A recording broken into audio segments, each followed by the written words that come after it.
Welcome to 108 news Telugu బులెటిన్ల ముందుగా headlines. Bhadrachala సీతారాముల కళ్యాణానికి సిద్ధమైన కోటి తలంబ్రాలు. కాళ్ల బేరానికి మావోయిస్టులు, అమిత్ షా ఒప్పుకుంటారా? షాకింగ్, ఐస్ క్రీంలో డిటర్జెంట్ పౌడర్ తింటే పోవడం ఖాయం. చిరంజీవి వెంకటేష్ మల్టీస్టారర్ టాలీవుడ్ సర్కిల్స్లో ఇప్పుడిదే హాట్ టాపిక్. భద్రాచలంలో ఏప్రిల్ 6న జరగనున్న సీతారాముల కళ్యాణానికి తూర్పుగోదావరి జిల్లా కోరుకొండకు చెందిన భక్తులు కోటి తలంబ్రాలను సమర్పించారు. శ్రీకృష్ణ చైతన్య సంఘం ఆధ్వర్యంలో గత 13 సంవత్సరాలుగా ఈ కార్యక్రమం చేస్తున్నట్లు సంఘం అధ్యక్షులు కళ్యాణ అప్పారావు తెలిపారు.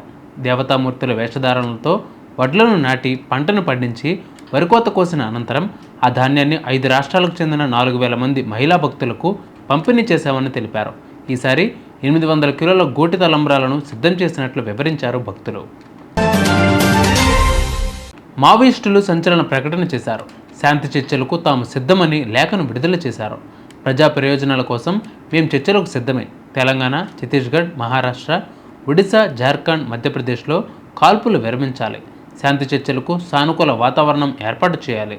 చర్చలకు కేంద్రం, రాష్ట్ర ప్రభుత్వాలు సిద్ధమైతే తక్షణం కాల్పుల విరమణకు మేము సిద్ధం అని పేర్కొన్నారు. ఈ ఎత్తుగడ హిడ్మాను కాపాడుకోవడానికైనా భద్రతా బలగాలని అప్పర్ హ్యాండ్గా ఉన్న ప్రస్తుత తరుణంలో కాల్పుల విరమణకు కేంద్రం ఒప్పుకుంటుందా? అమిత్ షా అంత అమాయకుడా?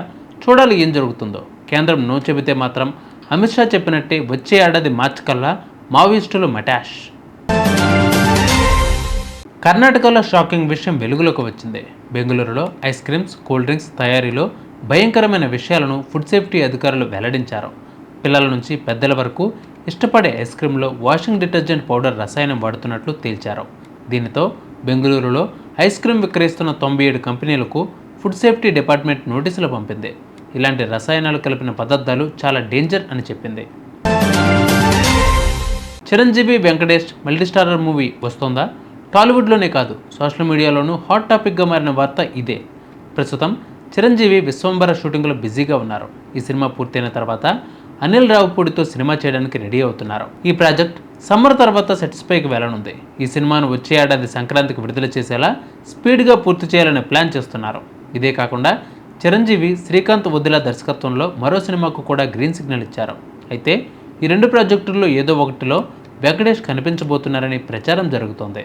చిరు, వెంకీ కాంబినేషన్ మల్టీస్టారర్ ఖచ్చితంగా వస్తుందనే వార్త సోషల్ మీడియాలో ట్రెండ్ అవుతోంది. చూసారుగా, ఇవి వాళ్ళు బులెటిన్ అప్డేట్స్. మరిన్ని అప్డేట్స్తో మళ్ళీ మీ ముందుకు వస్తాను. అంతవరకు కీప్ వాచింగ్ 108 న్యూస్ తెలుగు.